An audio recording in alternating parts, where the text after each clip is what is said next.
Ah bah. Cacha fermé. Ndio mzee bana. Abiko banakuya tena. Uko sir. Vous pouvez passer. Non, laisse, je vais seulement partir si je veux.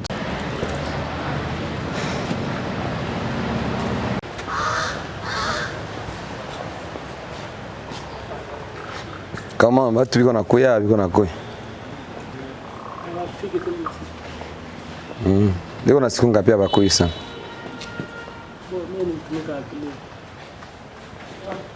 Tumeka leo. Ni banakuyaka.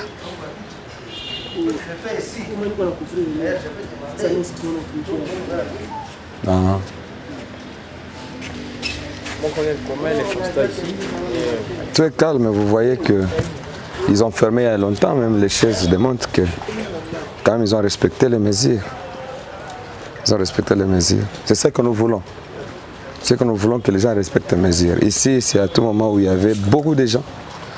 Il y avait beaucoup de gens, mais depuis que nous sommes passés pour la première fois, nous avons donné des instructions.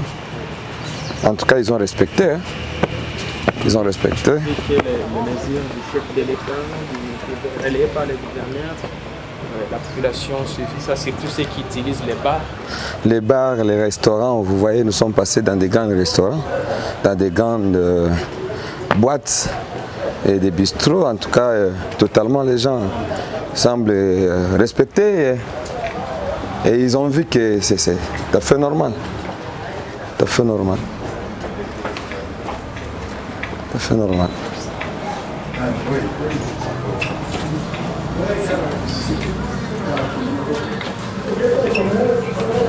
Ça va.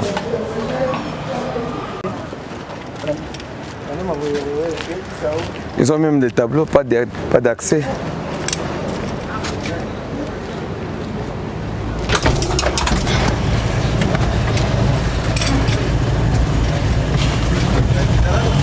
Nombre de personnes par véhicule. Il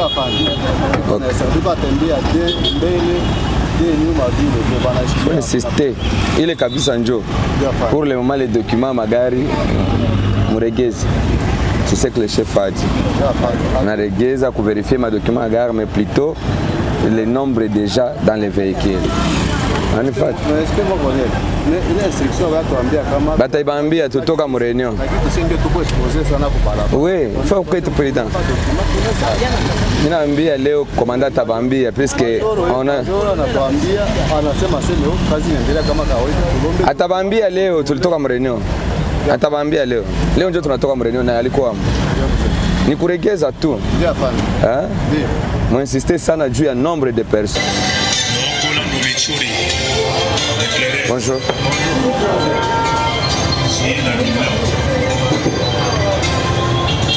Saidia Joani. We na we hamkutoka fasi moja. Hein? Weye unjo kuna servir. Uko intermediaire hapa batu yote. Mumoya musia hapa, hizi tuko hapa. Anezi gonjwa. Sasa unakuja kumservir, hautaheshimia metre ya kumservir. Anakupatia bugonjwa. Wewe sasa unaenda servir ule na anapata bugonjwa. Sasa unaenda servir na ule na anapata bugonjwa. Sasa una servir ule na anapata bugonjwa. Ule na anatoka naenda kwake na anapatia wengine bugonjwa. Ela hamheshimia mamezira. Ndio problème kwenye kwa confusion. Kamba alisema mabuvette ifungiwe, c'était par rapport à ça. C'est pas par rapport au nombre. Parce que moi mnawaza c'est le 20 nombre tout comme mon espace nini tout ça alors que weye on a réduit la même distance ya bale batu parce que du fait que uko nakutana nako. C'est pourquoi fermer, aller à la maison, supporter. Hii wakati nye tuko amoni ya mubaya supporter. Funga kabisa ikala kunyumba. Est-ce que nisoma mzuri? Merci. Ça fait deuxième fois que je passe ici. Oui, oui. La troisième fois, je vais sceller et je t'arrête. Voilà. C'est comme ça que je suis.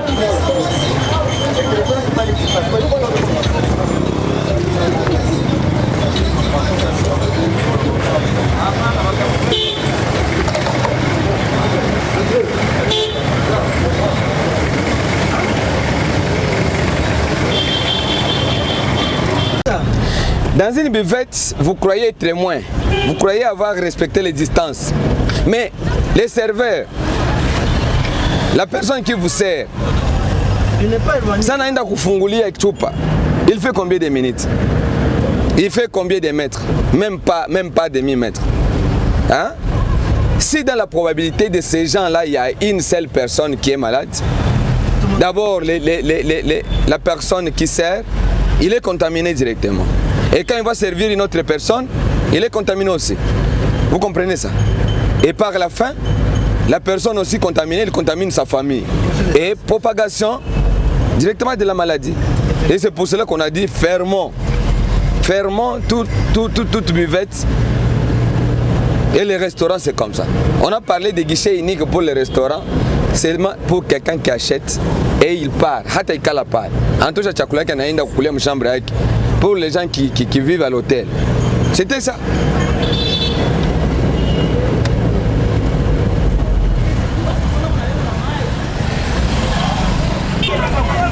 Ils sont déployés partout. Binaendeka bien. Hapa soko isikanyaki. Yeah? Soko ile yote ilikuwa kule. Net, ça va? Maintenez la discipline jusqu'au soir, jusqu'au plus tard. Soko surudia. Et il faut aider la personne ici. Mwenye kuna sukulisha mikono pale. Watu wanaingia msoko. Repo. Bei yenyewe walikuwa wanasema oi chapanda. Depuis tout le sensibiliser, les gens ont réduit le prix. Les sacs étaient déjà $110. C'est maman. Maman, 100 kilos ya ile maragi ni ngapi? Hein? $80. Mais ilikuwa ishafika mungapi? Depuis ile siku tulipitaka ilikuwa mungapi ile tour ile? Na 100 combien? Na $100, na 110. Na $110. Alors, hii mkuma ya jana tena yeye ilipita hapa jana. Tena ikapandisha tena bei kidogo. Pourquoi? Kwa ile bei ya 90 ni kukuogopa tena unavala teni. Ndio maana mlinidanganya. Mais tena mnapandisha. Hii matcha ni $85. Na hii ya $90. Il faut tukamete bei ya bongo vitu. Na utatufunga, okay iko si. Tabafunga tu ndanzia kwanza kupenye madepo. Pisi maragi inakuya sana ma village. Confinement haikuconcerne watu ya machakula. Chakula ziko zinakuya alors muko obligation kushusha bei. Nyie mpeke mko natesana. Bugonjwa hayabafika wako mais déjà mnaanza sumbwana. Ndio tunasema sio kwa tunalangula. Ndio niko kwa yangu. Mimi na dola mko kule. Check bila kialeta. Alors mimi watanipatia mie kule. Mais kule kweli mko nalangula mungapi? Pisi bananiambia ni $80. Juillet. Ndio mnalangula hako. Nyie mnarusha mungapi? Murongo 2000. Mais c'était moi mlifika mu 2500 non? Just tukamu 95. Kisha mkashusha? Tukashusha mu 1700 1800. Kama mimi nakuuzia saa hii, mimi ndakuuzia mungapi? Murongo 2000 francs. Orke comme 2500, c'est pas 2000 francs. Donc inashuka tu kidogo. Inashuka tena kidogo. Ifo tena ishuke chini ya pale. Mungu atasaidia. Ifo ishuke. Basi kama ishuke tutabafunga nyewe wote mtalia. Mtalia. Avant kutufunga. Kama mnasumbua. Kama mnasumbua wenzenu population. Kule kwenye maragi natoka. Sikiliza. Kwenye maragi natoka abakufunga. Magari ziko zinaingia d'abord kwanza hamulipe tax. Nini? Donc mnabafungia. Okay. Depo bana mimi napita depo bana niambia nyinyi mnalangula mu $80. Mnalangula kama mu $80. Donc murongo kama hamuibe bana niambia hivi. Kama hamuibe murongo inapaswa kuwa mu 1800 francs congolais. Ndio vile bana niambia. 75 mirongo. Kwa 75 mirongo uishe mu 2000 kisha udiviser muto ya 1700. Mu sac 100 kg mnakuwa combien? 75. L'étape ni calculer.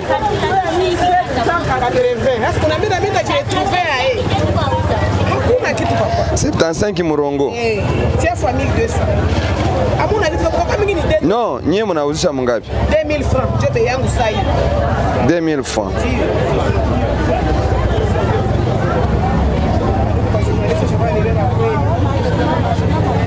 Franga ya mingi. Divisé. Par combien? 1780. Non, non. Échangeur est où les échange? Toi, il y a quoi 1780? 1780 pas les Donc bashangere na banapandisha? Ndio. Haiko si. Tutabaona. Haiko si. Barakatala basi twala. Sisi tunakufa tu bure. Mais est-ce que mnayua iko $84 point quelque chose? Est-ce que mnayua kama bugonjwa iko? Mheshimie d'abord ma distance. Mheshimie ma hygiene. Tusikilizane. Bugonjwa iko.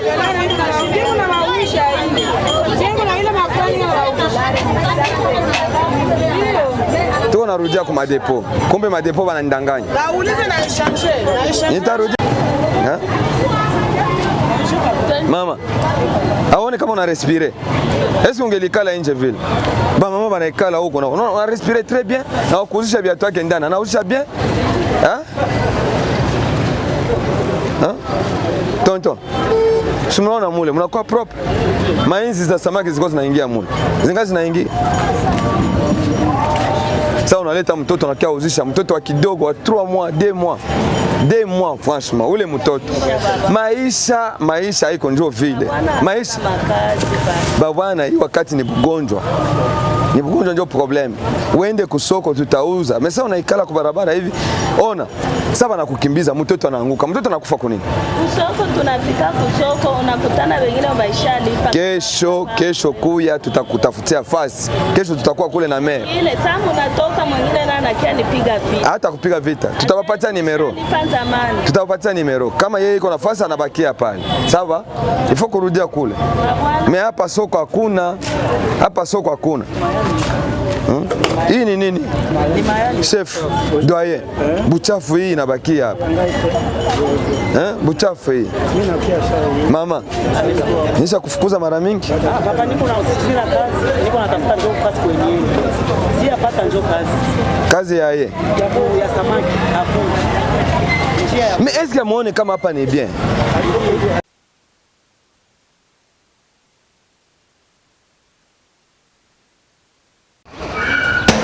C'est ça.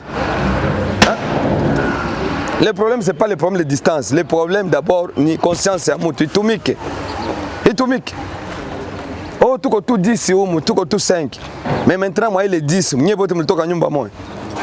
Serveur, moi, napapatiaka pombe anapafungulia. Combien de mètres quand il vous sert? Anafanyaka combien de kilomètres? 0 mètre. Mumwa mabale 10, mumwa yuko mgonjwa par exemple. Serveur anafungula. Anaambukizwa ugonjwa. Sasa anaenda fungulia mwingine na anaambukizia mwingine naye vile ugonjwa anatembea. Tuko movie yenye iko exceptionnel. Haiko vie ya kawaida, mais ça va passer un jour. Kubenye batavaincre, batakunyaka pombe ile siku gisi banataka. Hakuna batabatafutaka. Mais comme ça, naambia wale wa mama, en tout cas, Fimbo. C'est comme si on s'amuse wakati tunafanya tour vile. Non, on s'amuse pas.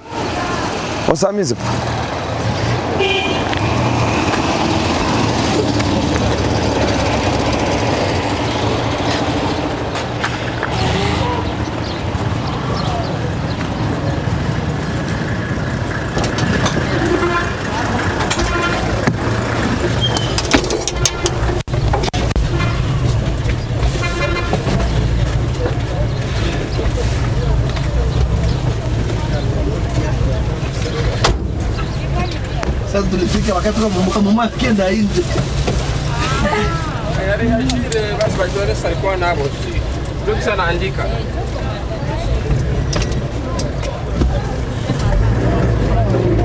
Anasema sisi yake hayasema. Na niko hata nimera ule wana nimuulize kama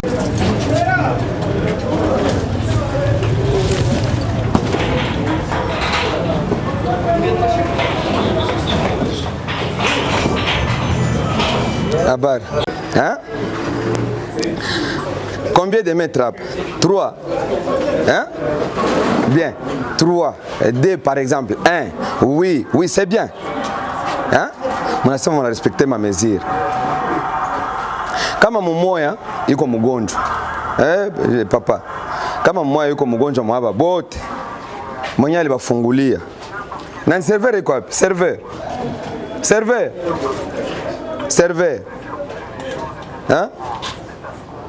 Kamata chupa moya. Onesha gisi bana baserviraka. Banafanya kai. Onesha tu, onesha gisi banafanyaka. Comme ça, à partir de pale ndaba expliquer. Kamata chupa. Non, bébé, mwenye unata servire mtu. Unamservire wapi?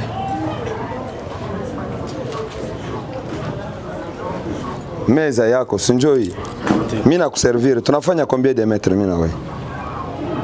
Maini tembea mimi na yangu. Mimi nakwambia, mimi nakuservire combien de mètres? 1000 mètres. Kama uko mgonjwa unaniambukiza. Mimi server, mimi naenda kwa huyu naye mimi namfungulia, mimi namuambukiza. Mimi naenda kwa mwingine client naye mimi namuambukiza. Kisha unarudia kwa nyumba unarudisha ugonjwa. Ndio maana wanawaambia funga. Maybe Mungu anafanya en coulisses, ça va vous coûter cher. Maintenant là je vais sceller et tu vas payer trop cher à la banque. Tu vas payer trop cher à la banque et voilà. Ça devient compliqué. Musimame mwende. Allez, haraka sana. Oui, je sais. Batoke nje. Ndani batoke, bote kabisa. Tout le monde dehors. Toke nje. Kama mnaona madélégation za hivi zinakuja, c'est-à-dire on vous accuse. On vous accuse beaucoup.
Oui, pour moi, je suis satisfait franchement, puisque à 80%, j'ai observé que les gens ont respecté les instructions du chef.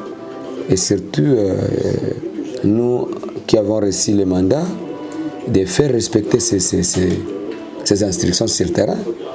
Je me trouve satisfait parce que j'ai remarqué avec vous que les gens quand même ont respecté. Les bars ont fermé, les restaurants ont fermé, les buvettes ont fermé. Et les marchés pirates, vous avez remarqué là où c'était compliqué, et aussi, en tout cas, ils ont observé, ils ont respecté, et ils ont annulé, mais ils ont réduit quand même le nombre déjà qui était condensé. Alors, pour le moment, il y a toujours une confusion par rapport aux mesures. Si vous pouvez éclaircir par rapport à ces confinements qu'on a pris dans la ville de Goma? Cette question-là, elle est très bien définie, puisque même les porte-parole du gouvernement provincial en ont parlé. Moi, je parle comme un policier, et surtout que j'ai reçu vraiment l'autorisation de mes chefs pour sensibiliser, surtout que je suis sur le terrain. C'est dans ce sens-là que je parle. Je dis le confinement est partiel. On a interdit les mouvements entre la ville et l'intérieur. Et c'est-à-dire les gens qui viennent de l'intérieur pour venir dans la ville et les gens qui quittent la ville pour l'intérieur. Sauf qu'on a autorisé les vivres, donc à manger, ils peuvent entrer sans problème, sans obstacle. C'est ça. Et nous avons remarqué que c'était quand même respecté. Et tous les moyens sont, on a disponibilisé tous les moyens possibles, et surtout aux éléments de la PNC, en fait d'accompagner ces mesures. Vous avez vu sillonner toute la ville, toute la journée. Et donc les carburants étaient donnés pour ça. Et on sillonne, en tout cas, le chef a pris de bonnes mesures pour faire respecter, imposer ces instructions-là. Mon colonel, le ministre national de l'Intérieur a signé un arrêté dont le contenu n'est pas bien maîtrisé par la population. Certains ont du mal même à comprendre le contexte de la distanciation sociale des mètres. Ils estiment que comme le nombre de 20 personnes n'est pas atteint, le minimum de 7-8 peut être autorisé. C'est pourquoi ils sont en train de se rencontrer et respectent même parfois la distance. Est-ce que cela suffit? Et au niveau de la police, dans le cadre de la sensibilisation, quelles sont bien évidemment les stratégies qui ont été prises d'une manière concrète?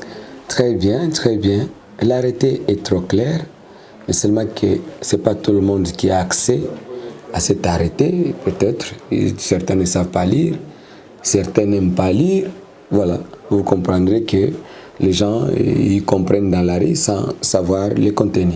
Mais par rapport à la distance, par rapport au nombre qui sont autorisés, on a parlé des nombres déjà, surtout dans les cadres des alimentations où les gens s'approvisionnent à manger. On a dit que dans des grandes alimentations, dans les grands magasins, on peut accepter entre 10 et 20 personnes.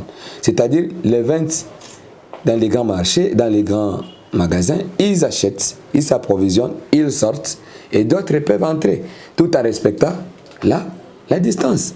On n'a pas dit que les gens peuvent se mettre en train de boire ensemble, 20 personnes dans une buvette, non. On n'a pas parlé de cela. D'ailleurs, c'est là qu'il y a des problèmes. Vous allez trouver qu'il y a des buvettes où il y a 5 ou 4 et on dit non, il faut fermer. Pourquoi? Parce que les serveurs lui-même, ils ne se protègent pas. Lorsqu'il vous sert, et dans les 5 personnes que vous ne connaissez même pas, ils sont venus d'où? Il y a quelqu'un qui peut être malade. Il transmet les serveurs qui vont transmettre aux autres personnes qui vont servir, et ces d'autres personnes ils vont amener à la maison cette même maladie. Voilà la propagation. C'est pour cela que l'autorité a dit qu'il faut fermer les buvettes, fermer les écoles, fermer les églises, fermer aussi les restaurants, sauf pour les restaurants des hôtels où on peut faire à guichet unique. Donc, on achète sa nourriture, son repas, et on part manger dans sa chambre. Pas s'asseoir, 3, 4, non. Puisqu'on ne sait pas qui est malade, qui ne l'est pas. Mais si vous achetez et partir, vous protégez tout le monde. Merci beaucoup. Mon colonel, j'ai peut-être la dernière question par rapport à la sensibilisation. Est-ce que vous allez accorder une petite période avant de passer aux sanctions à la population? Vous allez continuer avec les sensibilisations? Ça fait déjà à peu près plus de 3 semaines, je crois, si nous sommes sincères devant nous-mêmes. En tout cas, nous avons eu l'état de sensibiliser. Et lorsque nous arrivons sur le terrain, nous sommes en train de sensibiliser. C'est pour cela que vous nous voyez, on n'arrête pas. On n'arrête pas personne. Mais qu'est-ce qu'on a dit? Nous n'avons plus de cachots retenir tous ces gens. Mais lorsque les gens ne comprennent pas, on ne fait que sceller ces portes des gens qui n'ont pas compris. On scelle ou on amène les chaises dans des Nganda, par exemple, on les garde jusqu'à ce que les mesures, jusqu'à ce que la maladie va prendre fin. C'est ça la manière de chercher à faire imposer et faire respecter ces instructions. Dernière question, mon colonel. À part partir sur les terrains, exécuter les décisions des autorités, c'est quoi personnellement votre crainte en tant qu'officier de la police par rapport à ces Covid-19? Oui, la crainte est qu'il y a encore certaines personnes qui ne comprennent pas que la maladie existe. Le fait de ne pas obéir ces instructions, surtout les mesures hygiéniques, c'est ça ma crainte, puisque si les gens n'ont pas compris, d'ailleurs j'ai conclu que c'est une maladie des innocents. Les gens qui sont innocents, ils sont qui vont subir à cause des gens qui ne comprennent pas. Alors c'est ça notre inquiétude. pour ces gens-là qui ne veulent pas obéir les instructions. Mais on va faire à tout prix imposer et on va utiliser des mesures possibles et des rigueurs possibles pour que les mesures soient respectées. Nous avons cette mission, nous sommes chargés de faire respecter ça pour l'intérêt de cette population, pour l'intérêt de ces peuples. Et voilà, ça revient dans le même cadre de sécurisation. Voilà. Oui, je vais faire une petite comparaison. En Suisse, on a aussi une confinement partiel. Et ici, maintenant, on a un confinement partiel. Et j'étais très surpris parce que ce n'est pas... Il y a beaucoup... Oh, le mot d'ordre du chef a parlé de confinement partiel. C'est-à-dire, les gens qui ne font rien, les gens qui n'ont pas de travail, ils doivent carrément rester à la maison au lieu de vagabonder, au lieu d'être dans la rue sans quoi faire. Vous avez trouvé que dans certains bureaux, nous sommes passés ensemble, vous avez vu que certains bureaux ont mis un service minimum, donc ils ont diminué. Et ça se fait par rotation, donc le travail commence à se faire par rotation. C'est pour cela que, en tout cas, je suis sûr que les gens vont comprendre. Là où ils sont 8, c'est 3 qui ont travaillé aujourd'hui. Et pendant ce temps, les gens vont comprendre petit à petit, et ils vont comprendre que la maladie existe. Merci beaucoup. Merci.